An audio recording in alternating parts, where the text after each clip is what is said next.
qui se passait là, mardi précisément, c'était anniversaire Léon Lalo, alors anniversaire naissancier, et M. mourit depuis en 79. Donc, c'était la journée jeudi, il tapait gagné exactement 107 ans, mais elle mourit à l'âge de 87 ans. Léon Lalo, c'est un meilleur poète de littérature haïtienne, bon, mais malheureusement, il n'est pas peut-être fait autant de bruit qu'en quantité d'autres poètes qui font un pile bruit, mais ça est lié à la qualité art que monsieur a pratiqué.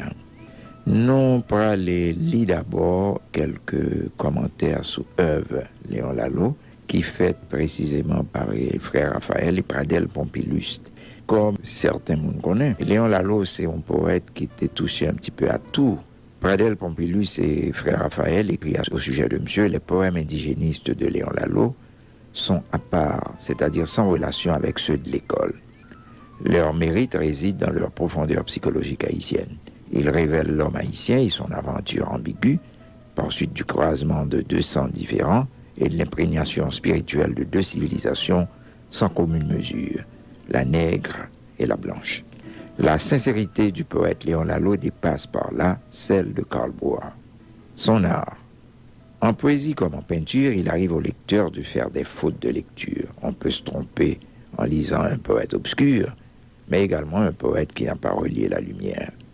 Léon Lalo, par exemple. Aussi convient-il d'indiquer les moyens de le reconnaître.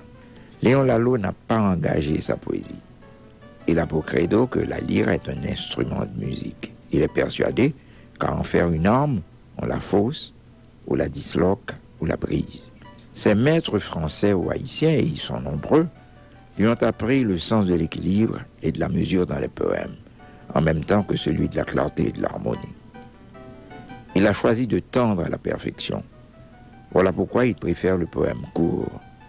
Voilà pourquoi encore il se refuse généralement à écrire en vers libre. La densité du poème est ennemie du verbiage, d'où chez Lalo la phrase rythmique courte.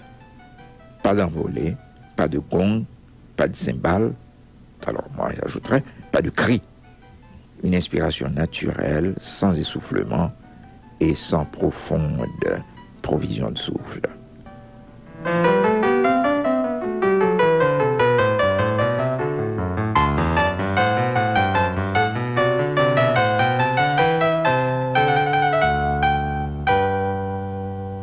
Le long des quais.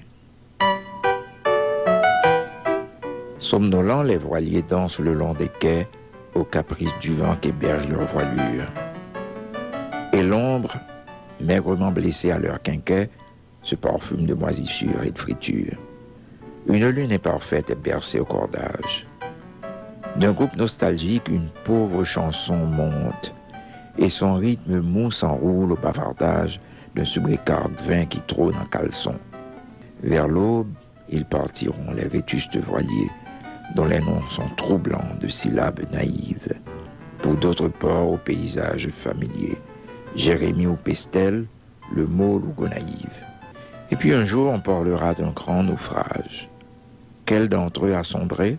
Croyance, le réveil, ou Dieu protège? On se demande, et l'équipage?